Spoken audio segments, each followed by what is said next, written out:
साथ ही असफलता, आत्मसंदेह, दबाव और वे अनकहे इमोशनल स्ट्रगल। क्या आपने कभी खुद को कमतर महसूस किया है?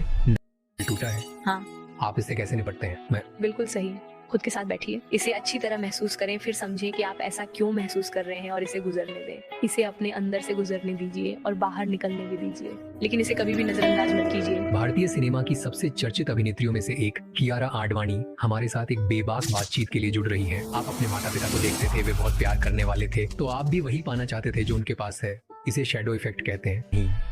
मुझे पसंद है कि मैं कमरे में सबसे समझदार व्यक्ति न रहूं। मेरा मानना है कि ऐसे कमरों में रहना अच्छा है जहां सीखने को बहुत हो, पर मुझे कभी ऐसा नहीं लगा कि मैं यहाँ का नहीं हूँ।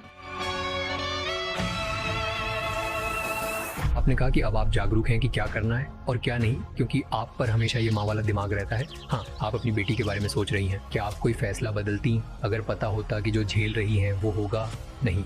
मुझे सच में लगता है कि मैंने हर एक अनुभव से कुछ न कुछ सीखा है। मैं कह सकती हूँ कि इन्हीं अनुभवों ने मुझे आज जैसा बनाया है। जीवन के सबक मुझे बुरे वक्त ने सिखाए। एक शिक्षक होने के नाते आप अपनी बेटी को आजकल के इस समाज में पुरुषों का बेहतर तरीके से सामना करना कैसे सिखाएंगी?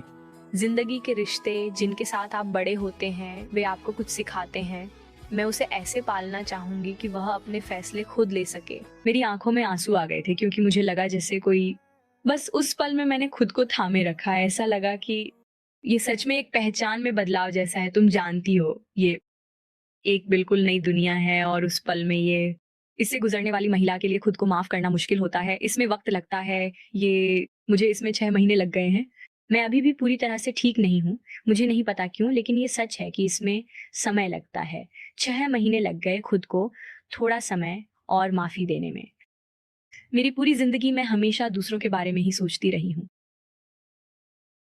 मेरे बच्चे के जन्म के बाद जो सबसे बड़ा बदलाव आया है वो ये है कि आखिरकार मुझे अपने साथ उस रिश्ते को समझने और उसकी देखभाल करने का समय मिला जिसकी मुझे ज़रूरत थी, और ये सबसे अच्छी बात है। मैंने अपने लिए ऐसा कभी नहीं किया था।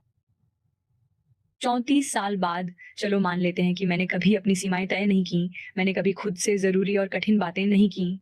कभी-कभी मैं हर चीज़ के बारे में बहुत आलोचनात्मक हो जाती थी